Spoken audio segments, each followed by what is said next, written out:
Hello, YouTube. Robert Alvarez, the Psychic Witch, also known as Mr. Lighting in a Fan. Hello. Right now, the time is approximately 2:46 p.m. Eastern Time, and the date is Sunday, November 8th, 2020. I have the rare opportunity to do a video during the day. The sun is out, and the curtains in my living room are parted, so there's more natural light coming in. I love this. Speaking of things that I love and things that a lot of you love, I received so many compliments on this beautiful pashmina shawl, and it has become one of my personal favorites. I come from more of a crown chakra place, so I'm really happy with this, and I received so many compliments on it that I'm like, and of course, when it comes to my shawls, I always think of Susan Garrett, who loves seeing what shawls I'm going to wear. I know that I've worn this before, but she doesn't get tired of it. I don't get tired of it. Some of you don't get tired of it, so it works out beautifully. Anyway, right now the moon is waning in Leo, and the sun is transiting in Scorpio. Although pretty soon, the sun will enter Sagittarius, and I'll be wearing a different pendant. Some of you that are new to my channel don't know this. I will change pendants depending upon the transiting sun sign. So when the sun is in Scorpio, I wear this cartouche pendant, which depicts a scarab. In the ancient Egyptian cosmology, the scarab represents transformation. In Western astrology, Scorpio represents transformation. I'll show you the Sagittarius pendant when the sun is in Sagittarius, but I digress. In the meantime, so I want to happily continue this wonderful series of videos that was created by the Ember HoneyRaven, the Big Fat Witch, and I really love. I mean, I've done some YouTube tag along videos in the past, but I'm really enjoying. And this is more of. I mean, if we're gonna get technical about it, this is more of a YouTube video challenge as opposed to a tag, because it's not a one shot deal. It's not a oneer. It's not a one-off thing. It's an ongoing thing. And I'm really digging it. I am happily enjoying it massively. I'm digging it big time, big time. And there is another video I need to watch, and I'm trying to remember who said it, and it was about magical coffee. And of course, you know, I'm Cuban, so for me, coffee is life. Although, ironically, I have yet to make a pot of coffee. I will be doing that soon.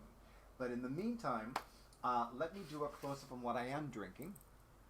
And of course, I think so for those of you who do not know, in spite of the fact that I live for coffee, I do love drinking tea, both black teas and herbal teas, and I am a Twinings snob. And by the way, when it comes to Twinings, I happily say that I am a Twinings snob with no malice, no hesitation, and no apologies. Twinings is a premier brand of teas, and I love Twinings. So there you go. Anyway, I would say that this probably has to be one of the top 5 favorite of Twinings teas, and it is, and I'm going to have my awesome audiovisual person do a close-up of the box, English Breakfast. I do have English Afternoon, and I also have I also have Irish Breakfast, but of the 3, this one has the least amount. What's that? 5, 6, no, hold on. 1, 2, 3, 4, 5, 6, 7. There are 7 of these left. It's a very hollow sounding box. So yeah, and my other beverage is Sparkling Poland Spring Twist of Triple Berry. I'm going to have my awesome audiovisual person do a close-up of this as well. And by the way, Drake, that's the name of my awesome audiovisual person for my YouTube videos. There will be close-ups in all the videos we're doing today. This is so refreshing. I love this. Anyway, so getting back to the WEDIN video, Witching Every Day in November. Today I'm talking about the goddess. You know, it's one of the things that when I first began learning about magic and witchcraft that drew me immediately. And I'm going to talk about of course, if I'm going to talk about the goddess, there are 2 things that I must talk about. Well, 3 things. Number 1, the very common, very popular, and also very integral part of goddess studies, of goddess lore, of goddess magic, of honoring the goddess, venerating the goddess, being at one with the goddess, and that is the triple goddess archetype: the maiden, the mother, and the crone. I actually do not have a problem. This is a funny story. So I had a wonderful friend named Phyllis, and she was not a fan of the term crone. So, so one time, I was with her and two other people, and both Phyllis and one of the other two people had said, "What's another name for crone?" So I looked at Phyllis, who, by the way, was in her 60s at the time, and I said, "Hag."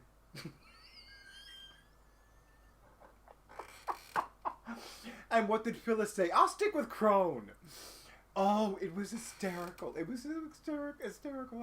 I can't stop laughing even now, years later, but it's still so funny. Now here's the irony. Hag is a shortened version of the word Haya. Hagia.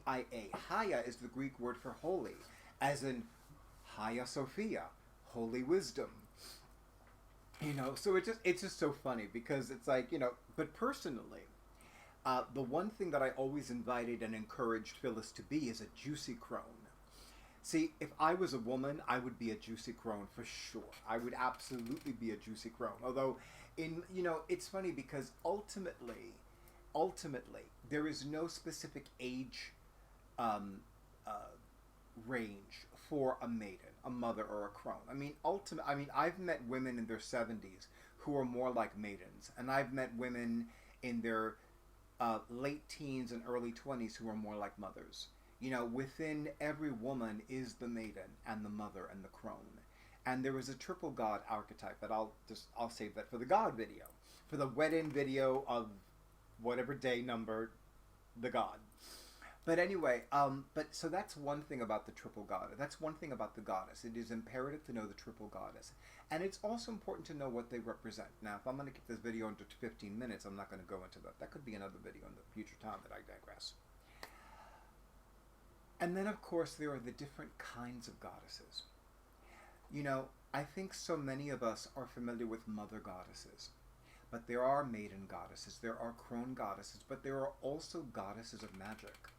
There are healing goddesses, there are goddesses of love and beauty, there are goddesses of creativity and music and the arts and dance and writing.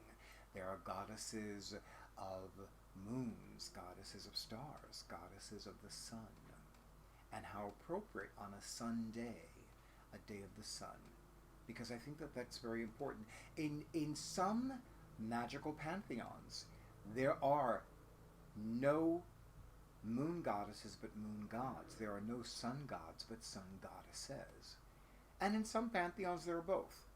You know, the ancient Egyptian pantheon or the Kemetic pantheon is a perfect example because you have a moon god, namely Tehuti, who's more commonly known as Thoth, and you have a sun goddess named Sekhmet, who is a goddess of other things, but she is a sun goddess. She is not a sun god. And then of course in the Loa Vedu, you have an earth god, Dambala, and you have a sky goddess, Aida Wedo. Interestingly enough, you also have that in the Kemetic or ancient Egyptian pantheon. You have Nut, who is the Egyptian goddess of the starry night sky, and then you have her divine consort Geb, the Egyptian god of the earth, who is an embodiment of the earth. So it is possible to have a sky goddess and an earth god, as opposed to just a sky god and an earth goddess. And then, of course, you have the most important goddess of all, your personal goddess. Who is she? And I've always felt that that's a very personal question, but it always fascinates me. It always intrigues me. It always interests me. And for those of you watching this video, if you feel comfortable sharing who your personal goddess is, please do so. And I promise you that I will keep that information sacred. I mean, it'll be a comment, but you can also tell me, if you prefer to tell me privately, my email address is on my info tab on my YouTube profile, so you can always privately email me and say, you know, this is who my personal goddess is.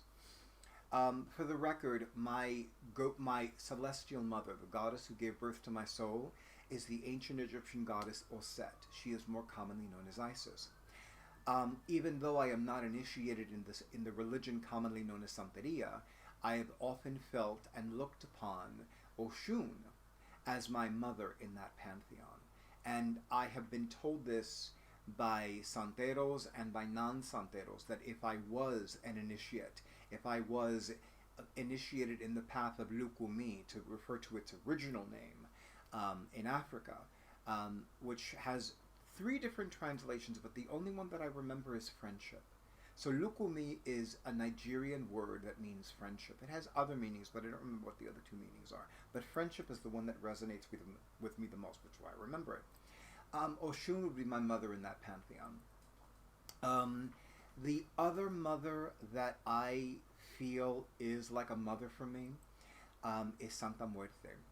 And Santa Muerte came to me at a time when I was recovering from an illness.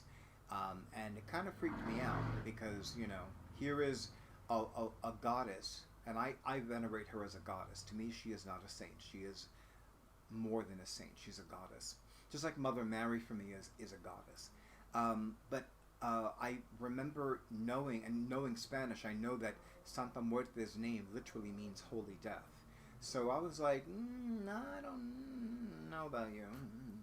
But when she began showing me the similarities that she has to Hecate, you know, I was like, okay, I can work with you, I can deal with you, I can be comfortable around you.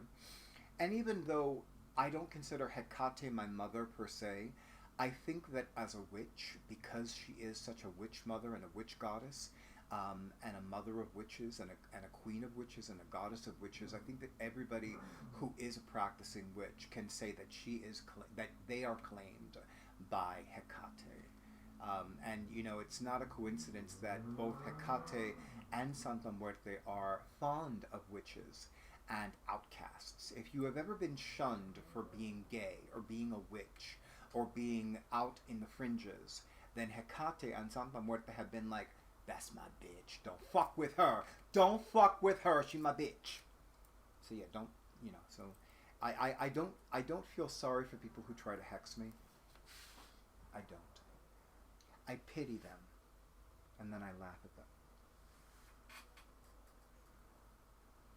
They're trying to hex me. Like, really. But that's another topic for another video for another day. It might even be a WEDIN video now that I think about it. By the way, this is my breakfast beverage mug. I know what time it is. It's not breakfast time. It's brunch time for some people. It's lunchtime for some people. Let's think about what we're going to have for dinner for many people, but I digress. So that's the deal with the goddess. That's the deal with this WEDIN video for day number 9, if I'm not mistaken. No, it is day number 9.